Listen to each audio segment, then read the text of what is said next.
Student, कैसे हैं आप सभी? आशा है आप सभी बहुत अच्छे होंगे और अपने लक्ष्य के प्रति जागरूक होंगे। ऐसी ही मेरी आशा है। मैं मंजू शर्मा एक बार फिर अपनी क्लास में आप सभी का बहुत-बहुत स्वागत करती हूँ।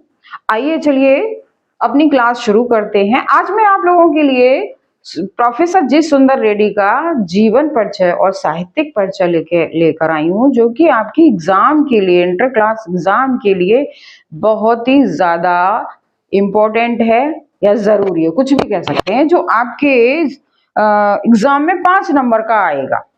तो आइए चलिए शुरू करते हैं। पहले हम जीवन परिचय जानेंगे, उसके बाद साहित्यिक परिचय जानेंगे और उनकी कृतियों के विषय में जानेंगे। तो उनका जो जीवन परिचय है वो क्या है कि उनका जो जन्म है सन 1919 ईस्वी में हुआ था। कब हुआ था?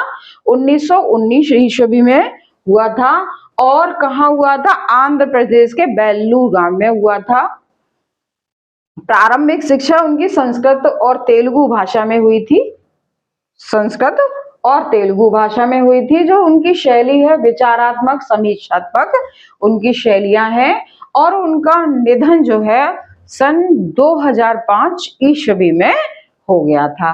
तो 1919 और 2005 प्रोफेसर जी सुंदर रेड्डी के साथ रेड्डी 19-5 जोड़ना है। क्या जोड़ना है? रेड्डी 19-5 19-5। तो इस तरह से आप छोटी सी एक ट्रिक है ये, तो उसे आप याद कर सकते हैं। आइए चलिए साहित्यिक विषय के बारे में जान लेते हैं कि तेलुगु भाषी, क्योंकि ये तेलुगु से बिलोंग करते थे। तो तेलुगु भाषी प्रोफेसर जी सुंदर रेड्डी जी ने हिंदी साहित्य के क्षेत्र में अपना क्या दिया? अमूल्य योगदान दिया। रेड्डी जी के कुशल निर्देशन में हिंदी और तेलुगु साहित्य के तुलनात्मक अध्ययन पर अनेक शोध हुए। रेड्डी जी एक श्रेष्ठ समालोचक, उत्कृष्ट निबंधकार एवं प्रसिद्ध विचारक थे, क्योंकि उनके विचार जो थे बहुत ही ज्यादा महान थे। आंध्र प्रदेश विश्वविद्यालय में हिंदी विभाग के अध्यक्ष रहे तथा प्रोफेसर पद को भी इन्होंने क्या किया? शोभायमान किया, यानी प्रोफेसर पद पर भी विराजमान रहे। अच्छा, अब इनकी भाषा शैली जान लेते हैं कि इनकी भाषा क्या थी। आपने अपनी भाषा में तत्सम, उर्दू, फारसी और अंग्रेजी भाषा के शब्दों का प्रयोग किया, क्योंकि इनका मानना था कि भाषा कोई म्यूजियम की वस्तु नहीं है। भाषा कोई म्यूजियम की वस्तु नहीं है। भाषा में नए नए शब्दों का आगमन होता रहता है। इसीलिए इन्होंने कहा कि भाषा कोई म्यूजियम की वस्तु नहीं है जो एक जगह रखी रहे, वो बदलती रहती है, उसमें नए नए शब्दों का आविष्कार होता रहता है। इसीलिए इसका नाम है भाषा और आधुनिकता। इनके चैप्टर का नाम है भाषा, जो निबंध विधा की रचना है, जो आप पढ़ेंगे। आपके विचारों को प्रस्तुत करते समय विचारात्मक शैली का प्रयोग किया, यानी जो कौन सी शैली का? विचारात्मक शैली का उन्होंने क्या किया?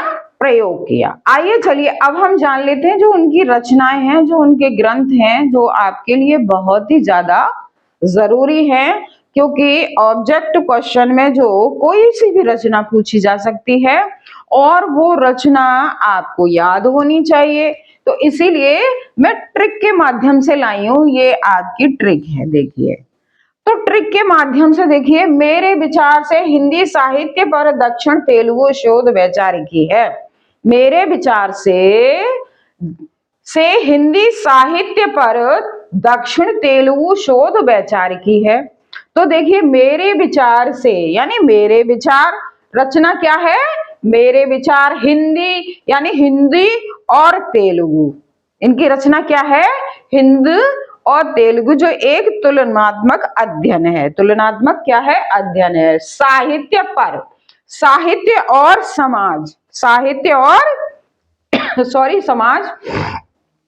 तेलुगु शोध यानी तेलुगु दारुण शोध का मतलब क्या है? शोध और बोध इनकी रचना है।